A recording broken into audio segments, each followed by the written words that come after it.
अलंकृता बेटा म्यूट कर लो। Okay, come to the question 1.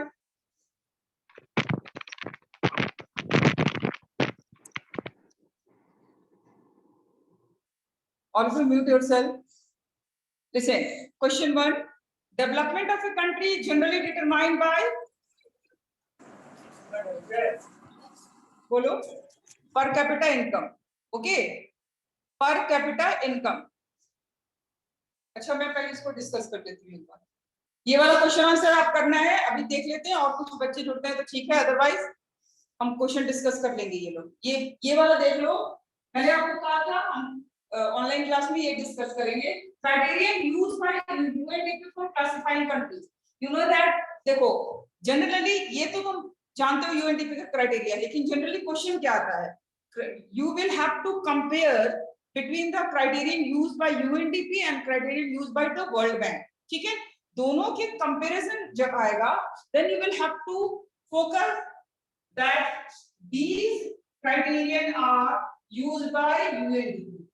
Then what is the criterion used by World Bank? World Bank criteria सिर्फ per capita income, ठीक है। World Bank का measuring जो क्राइटेरिया है बेटा वो only per capita, ठीक है। ये सिर्फ World Bank इसको यूज करता है।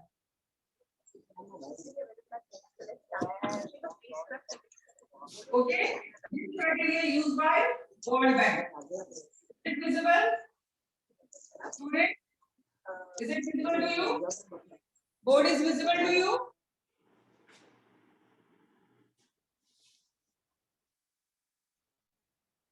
बोल के लिए अलंकृता, आलोक, स्तुति, उमंग, बोर्ड विजिबल है बेटा? इसको लिख लो। देखो, this is the criteria. The first criteria, per capita income is used by World Bank, and all these criteria, per capita income, life expectancy, deficit rate, gross enrollment ratio, all these criteria are used by the UNDP for measuring development.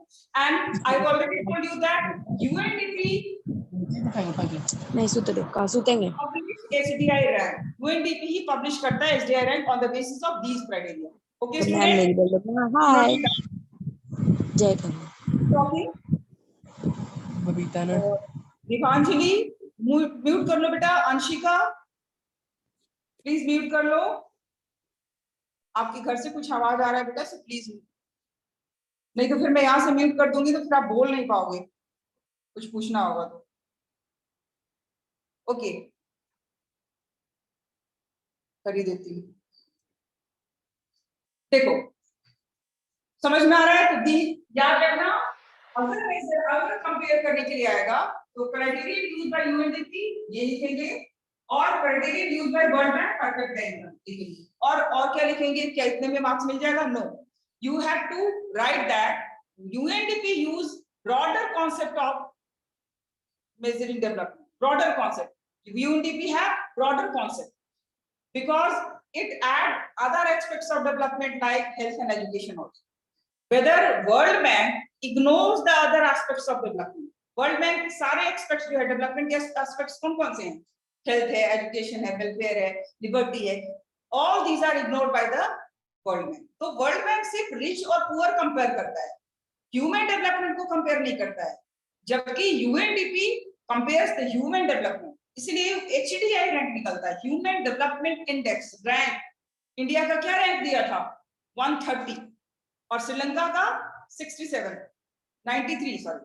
तो फिर भी कितना difference है? श्रीलंका एक छोटा सा country है as compare to India, but HDI rank में वो आगे है। It means whatever facilities availed by the people in Sri Lanka is not is up to the mark. It is more than India. Facilities means public facilities, infrastructure, health infrastructure, other education infrastructure. तो ये कह सकते हो, इसलिए they having a better life. If their life is better, their HDI rank is better than us. ठीक है? तो these are the difference. Now come to the question answer. This is the last topic. और कुछ पूछना है? Sustainable development भी discuss हो गया था और हमने इस क्वेश्चन को डिस्कस करना था। Now come to the question answer. Question first में मैंने आपको कहा कॉमन क्राइटेरिया और जनरल क्राइटेरिया फॉर डेवलपमेंट कौन सा है? बोलिए बेटा, म्यूट कर, अनम्यूट करो, अनम्यूट करो अपने आप को, जिससे पूछूंगी वो बोलेगा। Alok Raj, Alok Raj, Yes, ma'am. what is the common criteria for development? Question number 1, development of a country is generally determined by, Economic development. वही तो मैं पूछ रही हूँ, how can we determine the economic development? जो ऑप्शन क्या दिया हुआ है, per capita income, average literacy rate, health और all above, क्या दिया हुआ है? क्या होगा answer? Ma'am, Per capita point. income, average literacy rate, health status of the people and all the above, क्या आएगा? All the above. बेटा जनरल कॉन्सेप्ट पूछ रहा है, ह्यूमन डेवलपमेंट का नहीं पूछ रहा है। सो ओनली पर कैपिटा इनकम, जहां भी कॉमन और जनरल वर्ड यूज होगा आप पर कैपिटा इनकम लिखोगे, ठीक है? समझ रहे हो? जनरल क्राइटेरिया जो है या कॉमन क्राइटेरिया जो है ये सिर्फ पर कैपिटा इनकम को यूज करता है, ठीक है? Yes Anshika, you are right. याद रखना, अगर ये सारे ऑप्शन दिए हुए और जनरल क्राइटेरिया पूछ रहा है, जनरल या कॉमन, जनरल मतलब सामान्य, तो सामान्य रूप से पर कैपिटा इनकम को ही सब कोई लेता है, चाहे वर्ल्ड बैंक ले, यूएनडीपी ने भी ले रखा है पर कैपिटा इनकम को, लेकिन और भी चीजों को लिया है। तो कॉमन क्राइटेरिया तो सब में जो कॉमन है, जिसको सबने अपनाया है, तो सबने इसको अपनाया है, पर कैपिटा इनकम, ठीक है? So this is the general concept, general criteria. लिख लोगे, this is the common criteria. Now second question, which of the following neighboring countries has better performance in term of human development than India? अब यहाँ human development की बात आ गई, human development में हम ये सारे क्राइटेरिया को लेते हैं। अब ये बताइए कि which country have the better human life? Yes Anshika, Sri Lanka. अभी तो मैंने आपको एग्जांपल दिया इंडिया और श्रीलंका का, इंडिया का 130 रैंक है और श्रीलंका का 93 रैंक है, तो किसका रैंक अच्छा? श्रीलंका का, श्रीलंका होगा answer. Now next one is, हाँ ये बेटा आपको एवरेज निकालना होगा, तीनों का जोड़ के इसको एवरेज कैलकुलेट कर लेना, तो एवरेज इसमें आपका आएगा 5000, 4000, 7000 एंड 3000, ठीक है? अब कह रहा है कि 4 families है किसी कंट्री में, assume that 4 families are there in a country and the average per capita income of these families are 5,000, average 5,000, ठीक है? If the income of these families is 4,000, 7,000, 3,000, ऐसे है ABC, और एवरेज है आपका 5,000, what is the income of fourth family? तो fourth family का income क्या होगा? क्या करेंगे हम? 4,000, 7,000 और 5,000 तीनों को हम क्या करेंगे? जोड़ देंगे। समझ रहे हो बच्चों? एवरेज की देखो 5,000 एवरेज है और 4 फैमिली का है, तो 5,000 इंटू 4, तो ये तुम्हारा 20,000 तुम्हारा निकल गया ओवरऑल टोटल इनकम, ठीक है? अब इसमें से हम ये तीनों को जोड़ेंगे, 4,000, 7,000 और 3,000 को जोड़ेंगे, जोड़ के कितना आएगा?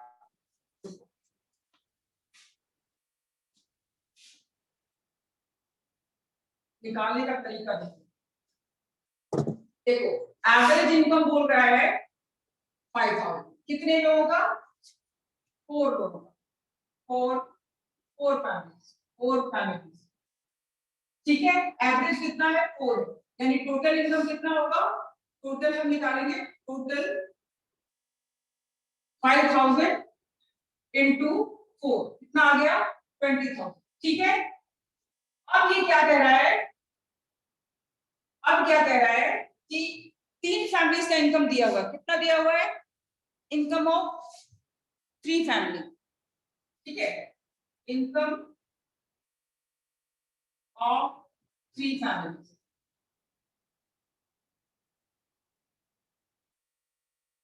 कितना? 4,000 plus 7,000 plus how much income is given? 3,000, कितना आएगा? कितना आएगा बोलो, कितना आया? ये जोड़ के बताओ। 14,000 आया ना? 14,000, ठीक है? फोर्थ फैमिली हमें नहीं पता है, हम उसका नाम लिख लेते हैं ABCD, तो उसका हम B रखते हैं। फोर्थ फैमिली जो है वो डी है, तो प्लस ये डी। अब क्या करेंगे, जो हम कैसे निकालेंगे ये फोर्थ फैमिली का क्या होगा, बोलो बेटा। सिंपल, आपके पास ये नहीं पता है कि हम हमारा थर्ड का ये क्या है, डी। तो डी अगर बाहर करेंगे तो कितना निकल जाएगा, यहाँ पे टोटल इनकम तुम्हारा है 20,000 आया है ना, 20,000 टोटल इनकम, ठीक है। ये अब निकालना हुआ डी इक्वल टू 20,000 माइनस 14,000, कितना निकल गया है 6,000। तो फोर्थ जो फैमिली है उसका इनकम जिसको हमने डी माना था उसको कितना आ गया 6,000। निकालना आ रहा है बेटा बच्चों, ये निकाल लोगे, is it visible? Yes ma'am. कैसे निकला समझ में आया? एवरेज निकालना आपको आता है, एवरेज आपका दिया हुआ है 5,000, फोर कितने का, फोर फैमिलीज का। तो ए बी सी डी हम फोर फैमिली मानते हैं, डी मैंने रख लिया है फोर्थ फैमिली का। तो हम पहले इसको मल्टीप्लाई किया, हमने ये निकल गया, एवरेज निकल जाएगा, ठीक है। दिस इज द कॉन्सेप्ट, आप चाहो तो नोट कर सकते हो, नोट इट डाउन। तो आंसर आएगा 6,000। नेक्स्ट क्वेश्चन पे मूव करें, can we move to another question?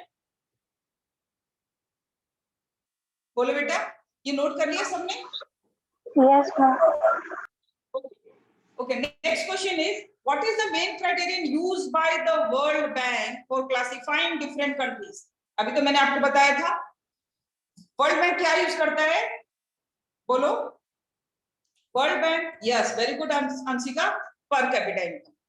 Next इसका क्वेश्चन आता है, इसी का नेक्स्ट पार्ट है, ये आपका क्वेश्चन बोर्ड में 5 मार्क्स में आएगा। What are the main criterion used by the World Bank? तो तुम लिखोगे per capita income. According to World Bank, it divides the countries into rich and poor.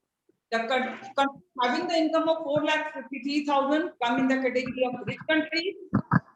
Countries having the income of 27,000 and below comes in the category of lower income, poor country कह सकते हो, and between these come in the category of middle income countries. ठीक है, तो India middle income countries में आता है। Now what are the limitation, इसमें क्या कमियां हैं, बोलो।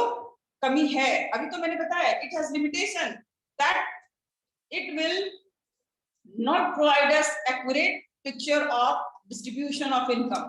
It do not provide us information regarding the education and health status of the people. It do not provide us information regarding the welfare of the people. ठीक है, ये सारा points है। These it means it has some limitation. इसमें कुछ कमियां हैं।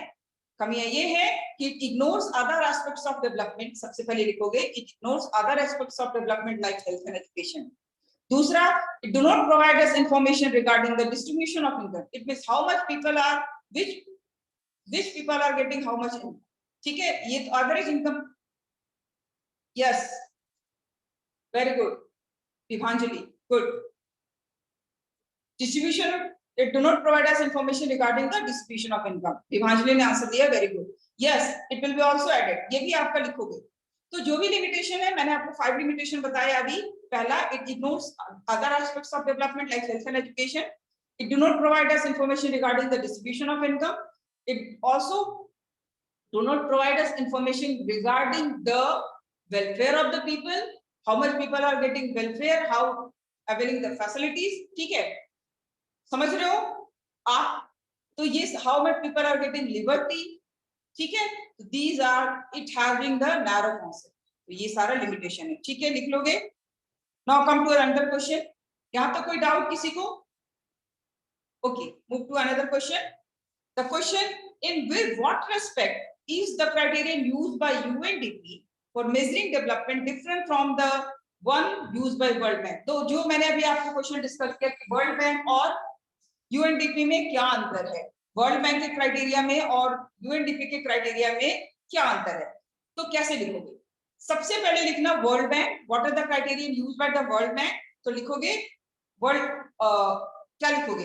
It use per capita income and it has narrow concept, it ignores other aspects of development. 3 point हो गया। अब आ जाओ यूएनडीपी में। यूएनडीपी में लिखोगे it has broader concept, it use per capita income, also health and education status of the people, and third, it broader concept है, it do not ignores the other aspects of development. ये सारे aspects को लेता है, ठीक है? It not only based on the per capita income, but it also include other aspects of development like health and education. It has broader concept and it provides us information regarding the human development, which is published through HDI rank. ठीक है? It provides us HDI rank. ठीक है? ये हमें HDI information देता है. HDI का मतलब हुआ Human Development Index provide करता है. It provides us rank on the basis of HDI. ठीक है? So these are the differences. कोई डाउट है किसी को आपको दिस क्वेश्चन नंबर 5 तक किसी को कोई डाउट है, कुछ पूछना है students?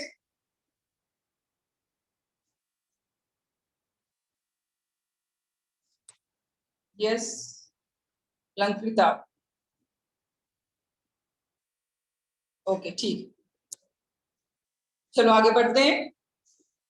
Next question is why do we use averages? Per capita income क्या है बेटा? एवरेज है, अभी तो हमने एवरेज यहाँ पे निकाल के देखा. तो why we use averages? Averages ही क्यों यूज करते हैं? एक कंट्री से, हाँ ठीक है, जिसने भी आंसर दिया है who has given this answer? Yes, विभांजलि, UNDP का. Okay very good, right answer.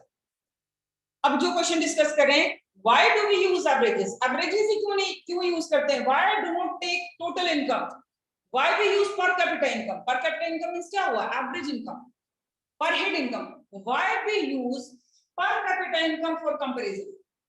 Because every country have different level of population. Her country का अपना अलग अलग पॉपुलेशन है. And if we take total income, then it will provide us क्या होगा? Wrong information. Why? The country having the more population, they have the more income. और country जिसका कम population है उसका income less हो जाएगा.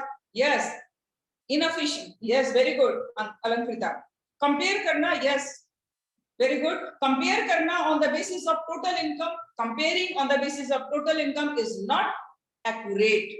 It do not provide us accurate information regard, because the countries having the more population, it has more income. तो हमें divide करके ही पता चलता है कि एग्जैक्ट क्या है. ठीक है? तो नेक्स्ट फिर आता है, इज देयर एनी लिमिटेशन? क्या एवरेज इनकम को लेने में भी कोई कमी है? हम एवरेज इनकम लेते हैं, किस टोटल इनकम को लेने में गलत इंफॉर्मेशन मिलता है. नाउ पर कैपिटा इनकम या एवरेज इनकम लेते हैं, क्या इसमें भी कुछ कमी है? ऑफ कोर्स इसमें भी कमी है. It do not provide us information regarding the distribution of income. मान लो किसी कंट्री का एवरेज इनकम, अभी हम इंडिया का एग्जांपल लेते हैं, इंडिया का 63,000 पर कैपिटा इनकम है. ठीक है? Now tell me, every person availing 63,000 rupees of income per annum, पर साल क्या वो 63,000 अर्न करता है सभी लोग यहाँ पे इंडिया में? नो.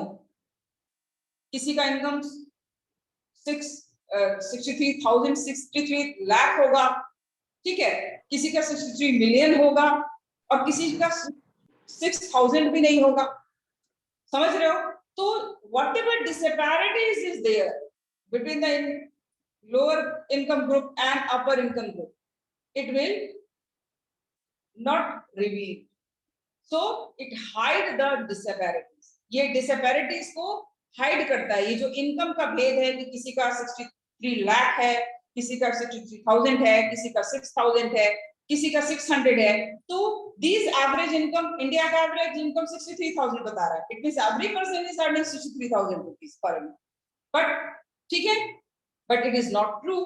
So हम कह सकते हैं yes, it has limitation because it hide the disparities. ठीक है? पहला लिमिटेशन क्या है? It hide disparities. दूसरा लिमिटेशन क्या है? It do not provide us exact picture of development and distribution of income. तो ये डेवलपमेंट का एग्जैक्ट पिक्चर हमारे पास नहीं लाता है, तो इट हैज लिमिटेशन. सबसे इंपॉर्टेंट लिमिटेशन यही है, इट हाइड डिसपैरिटी. समझ रहे हो बच्चों? समझ में आ रहा है? Any doubt? No ma'am. Okay ठीक है. नेक्स्ट क्वेश्चन, कौन सा क्वेश्चन आप हम डिस्कस करेंगे? क्वेश्चन 7. देखो, Kerala with the lower per capita income has better human development ranking than Punjab. Kerala का और पंजाब का जब हमने कंपेयर किया था, तो per capita income of Punjab is more than the Kerala. ठीक है, even अगर हम ह्यूमन डेवलपमेंट इंडेक्स को देखते हैं, तो Kerala having the better living standard, having better health facilities, having better education facilities because literacy rate is more, infant mortality rate is less, per capita income कम है, but infant mortality rate is low, literacy rate is high. It means they are having better human development ranking than Punjab. Now tell me, per capita income is not useful criteria. इसका मतलब तो ये समझ में आता है कि per capita income एक useful criteria नहीं है. इसमें it means we do not have to use this. हमें पर कैपिटा इनकम को यूज नहीं करना चाहिए. क्या लगता है?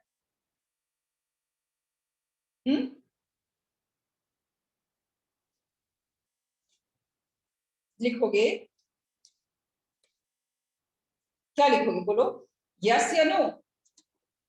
लिखोगे only the per capita income is not sufficient, not enough to compare the states development, because including per capita income, we have to focus on other aspects of development like health and education status of the person, of the people.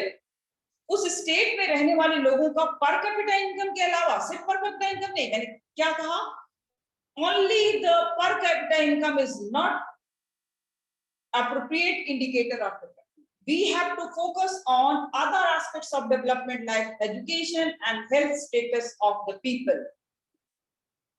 कौन से people? अगर हम केरला का compare कर रहे हैं तो केरला के लोगों का. If we are comparing Punjab, then we have to focus the people of living condition of Punjab. ठीक है, सो ये लिखोगे. समझ में आ रही है बात बच्चों? समझ में आया? We have to criterion of development like infant mortality rate. If the Kerala having the low infant mortality rate, it is in the better condition. The people are availing the better facilities, public facilities. It has better public facilities. That is why the living condition, living standard, the health status of the people is better in Kerala as compared to Punjab. Punjab, the people in Punjab are as compared to Kerala rich. They are having more capita income. But even they are not in better condition because public facilities are not available there. That is why it has high infant mortality rate and low literacy rate. Okay, so you will have to explain like this. Next, understood? समझ में आया students? बेटा समझ में आया? Yes, ma'am. कोई किसी को कुछ पूछना है? Any doubt? You want to ask something or आपको? You want to add something? मुझे पता है कई बार आप मुझसे कई चीजें जो मुझे आप ऐड करना चाहते हो, बोलो क्या लगता है? You want to add something? Alankrita, you want to add something? Alankrita, Divanjali, Yes, ma'am. yes, you want to add something in this, some new point in this answer, in this question? Whatever answer given by me, in this answer, you want to add something more? कुछ और? No, ma'am, it's perfect. हाँ बेटा, It's perfect, ma'am. Okay ठीक. Next question है question number 8. Find out the present source of energy used by the people in India. बता सकते हो what could be the possibilities for 50 years from now? अभी हम कौन कौन से सोर्सेज ज्यादा यूज करते हैं? एनर्जी के कौन कौन से सोर्सेज यूज करते हैं बताओ? ज्यादातर हम लोग डिपेंडेंट किस पे हैं? हमारी गाड़ियां, हमारी इंडस्ट्रीज किस पे डिपेंडेंट है? हमारे इलेक्ट्रिसिटी जनरेशन किस पे डिपेंडेंट है बेटा? Mostly on the coal and petroleum product. Coal और पेट्रोलियम प्रोडक्ट पे डिपेंडेंट है. Today we are mostly dependent on the coal and petroleum. Electricity, yes, fire, coal and petroleum. Very good, Vivanjali, Alankrita. Yes, coal और petroleum पे dependent है. Now tell me, what could be the possibilities for 50 years from now? आज से लेके 50 years के बाद, जब coal petroleum धीरे-धीरे आप देख लो, these are the, ये जो है ये नॉन रिन्यूएबल रिसोर्सेज है, ठीक है, एग्जॉस्टेबल रिसोर्सेज है, तो 50 इयर्स के बाद तो ये एग्जॉस्ट हो जाएंगे, तो आप धीरे धीरे देखो खत्म हो रहा है. Then what could be the possibilities? फिर क्या हमारी गाड़ियां रुक जाएंगी, इलेक्ट्रिसिटी जनरेशन रुक जाएगा? अभी ज्यादातर इलेक्ट्रिसिटी जनरेट जो होता है वो कोल से होता है, थर्मल पावर प्लांट आप जानते हो मोस्टली. और अभी आप देख रहे हो जो शॉर्टेज ऑफ जो लाइट काटा जा रहा है, कहीं ना कहीं रॉ मटेरियल की कमी हो रही है थर्मल पावर प्लांट में. तो कमी क्यों हो रही? धीरे धीरे रिसोर्स डिप्लेट हो रहा है, तो due to depletion of resources. हाँ, फायरवुड, विभांजलि, नो, फायरवुड पे सिर्फ डिपेंड है. आज से 50 साल के बाद हमारे पास सोर्स ऑफ एनर्जी, सबसे अच्छा सोर्स ऑफ एनर्जी है solar, wind, tidal.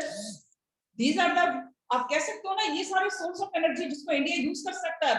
Energy from biodegradable wastage, जिसको बायोगैस कहते हो. तो हम, क्योंकि वी आर पॉपुलस कंट्री, जब पॉपुलस कंट्री है तो वेस्ट मटेरियल को बहुत निकलता है. तो जो भी बायोडिग्रेडेबल वेस्ट है, बायोडिग्रेडेबल समझते हो ना, जो खुद ही डिकम्पोज हो जाता है, तो डिकम्पोज होने के बाद जो उससे एनर्जी निकलता है, that will be used as for generation of electricity. उससे इलेक्ट्रिसिटी जनरेट हो सकता है. सोलर पावर प्लांट से इलेक्ट्रिसिटी जनरेट होगा. It means after 50 years we have to focus more on renewable source of energy. We have to focus on solar energy. We have to focus on bioenergy. ठीक है? We have to focus on wind energy, nuclear energy even. So these will be the better option for new generation. हाँ, सही है लंकिता, समझ गए बेटा? तो अभी के लिए कहा जाएगा तो we are mostly dependent on the fossil fuel, petroleum, coal. But after 50 years, when this will reduce or deplete, we have to move to another sources. Development तो रुकेगा नहीं, energy हमें चाहिए होगा. It means we have to move to another sources, and we having better option of solar energy, bioenergy, ठीक है, and even there some areas wind and tidal energy also. ठीक है, तो हमें इस पे मूव करना होगा. Yes, very good Divanjali, yes, right. Next question है, why is the issue of sustainability important for development? हमें डेवलपमेंट में सस्टेनेबिलिटी का मुद्दा क्यों जरूरी है? डेवलपमेंट और सस्टेनेबिलिटी, देखो सस्टेनेबिलिटी एक इंपॉर्टेंट टर्म है, इंपॉर्टेंट है डेवलपमेंट के लिए. कैसे? Why the issue of development, sustainable development is important? क्या है sustainable development? The development which continue in the future. हमें ऐसा डेवलपमेंट करना है ना जो अभी भी डेवलपमेंट होता रहे और कंटिन्यू रहे फ्यूचर जनरेशन में भी. तो how it will be possible? It will be possible only when we focus on the resource conservation. We have to reduce the use of किस तरह के रिसोर्सेज? Non renewable resources. ठीक है, तो we have to focus on 3 things. आपने पढ़ा होगा 3R, reuse, recycle और कुछ याद है? 3R फोकस करने के लिए बोलो बच्चों. Reduce, reuse and recycle. Yes, we have to reduce the use of such type of resources which are exhaustible. वो रिसोर्सेज जो एग्जॉस्ट हो रहे हैं उन्हें हमें रोकना होगा, उन्हें कम करना होगा. We have to focus the things that whatever resources can be reused, recycle जो हो सकते हैं, जिसको reuse कर सकते हैं. जैसे पानी, जो पानी आप हम यूज करते हैं, अब वॉशिंग मशीन में पानी बहुत मिसयूज होता है. आपका आरओ में पानी बहुत निकलता है, तो हम उसको reuse कर सकते हैं कि नहीं? वो जो पानी आपके आरओ से निकल के आ रहा है, ठीक है, तो उसको हम reuse कर सकते हैं वॉशिंग मशीन में. वॉशिंग मशीन से जो पानी ड्रेन हो रहा है उसको हम यूज कर सकते हैं अदर क्लीनिंग में. ठीक है, फिर हम जो, यानी रीयूज, जो चीजों को हम दोबारा यूज कर सकते हैं, we have to reuse. In this way we can conserve the resources. ठीक है. तीसरा, रिसाइकल, जो मटेरियल रिसाइकल हो सकता है, जैसे ग्लास है, प्लास्टिक है, मेटल है, इसको हम रिसाइकल कर सकते हैं। तो क्यों, अब हम सुनो, कह रहा है कि why the issue of sustainability is important. तो इसका लिखोगे पॉइंट में first, to conserve the resources for the future generation. Future generation के लिए रिसोर्स हमें बचा के रखना है। अगर सब हम ही खत्म कर देंगे तो आने वाले जो जनरेशन होगा, जिसके लिए बहुत धन दौलत ये वो बात करते हैं, इकट्ठा करके जा रहे हैं, मेरा बेटा ये, मेरी बेटी के लिए ये रख के जा रहे हैं, वो धन दौलत कुछ काम करने नहीं आ रहा है। जब तक प्रॉपर आपका एयर नहीं होगा, पॉल्यूशन फ्री आपको एयर नहीं होगा, आपका प्योर वाटर नहीं होगा, तो सबसे इंपॉर्टेंट चीज तो यही है फॉर सर्वाइवल। ये धन, मैंने सुबह ही आपको बताया, ये सारी चीजें बेकार हो जाती हैं। ये पैसा तब ही इंपॉर्टेंट है, या धन जो वेल्थ है, गोल्ड है, जो भी है, ये तभी इंपॉर्टेंट है। असली वेल्थ क्या है? असली वेल्थ हमारे रिसोर्स है।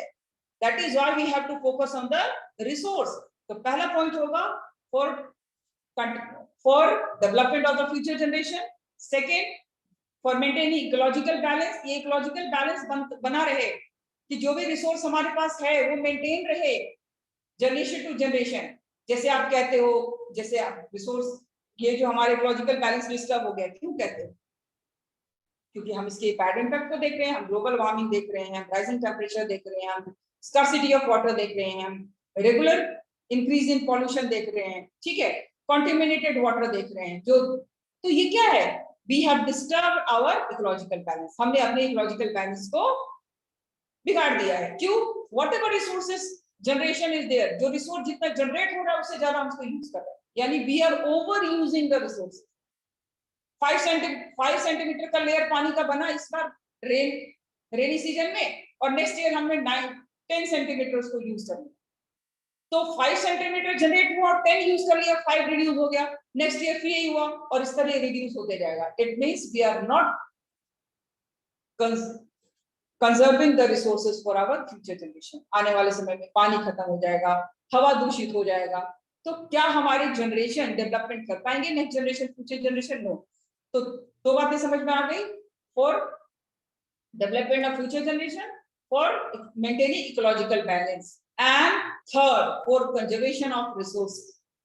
रिसोर्सेज को कंजर्व करने के लिए भी जरूरी है, बिकॉज विदाउट द, ठीक है, otherwise the future generation have to pay cost for that। जो गलती हम कर रहे हैं रिसोर्स को बर्बाद करके, हमारे फ्यूचर जनरेशन को बीमारी के रूप में, पॉल्यूशन के रूप में उसका कॉस्ट पे करना पड़ेगा। जैसे हमारे पूर्वजों ने रिसोर्स को जो भी मिसयूज या सस्टेनेबल डेवलपमेंट को फॉलो नहीं किया, तो हमें आज कॉस्ट पे करना पड़ रहा है in the form of global warming, ozone depletion, so many types of pollution, so many types of disease. हम कॉस्ट पे कर रहे हैं ना, similarly our future generation will pay cost for that. So we have to conserve the resources. We have to focus on the ecological balance. We have to stop the misuse of resources. ठीक है? We have to focus on renewable source of resources, renewable source of energy. तो ये सब हमें करना होगा, otherwise our future generation will face problem. ठीक है? They have to pay cost. Next question है, यहाँ ये पिक्चर समझ में आया? 3 मेन पॉइंट इसमें है, ये समझ में आया बच्चों? Yes ma'am. Okay, next question is question number 10 जो है बेटा, इस पे आप एक स्पीच लिख लेना। क्वेश्चन नंबर 10 पे कभी मैं क्लास में आपको स्पीच कराऊंगी। इसके क्वेश्चन मैं आपको समझा देती हूँ। ये जो स्टेटमेंट है ना, this statement is given by our father of nation Mahatma Gandhi. तो उन्होंने ये स्टेटमेंट किया था, क्या कहा था? The earth has enough resources to meet the needs of all, but not enough to satisfy the greed of even one person. Now you will have to focus on two things. एक लिखा है need और एक लिखा है greed. Need क्या है? Need हमारी जरूरत है, और greed जैसे मुझे लिखने के लिए एक पेन चाहिए, 2 पेन चाहिए मैक्सिमम, 2 पेन है मेरे पास, सफिशिएंट है। लेकिन अगर कोई चाहता है कि नहीं मेरे पास, मुझे एग्जाम देना है, मेरे पास 20 पेन होना चाहिए, I need 20 pens because I have my exam. Now tell me which one is need and which one is greed? बोलो, इसमें नीड कौन सा और ग्रीड कौन सा है?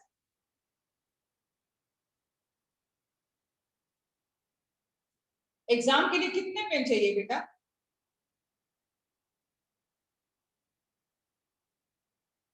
बोलो, एग्जाम के लिए कितना पेन चाहिए? लिख के क्यों बता रहे हो? बोलो, कितना पेन चाहिए? दो सफिशिएंट है। यस, 2 या 3 मैक्सिमम। क्या ये है हमारा need for writing examination? We need 2, maximum 2-3 pens.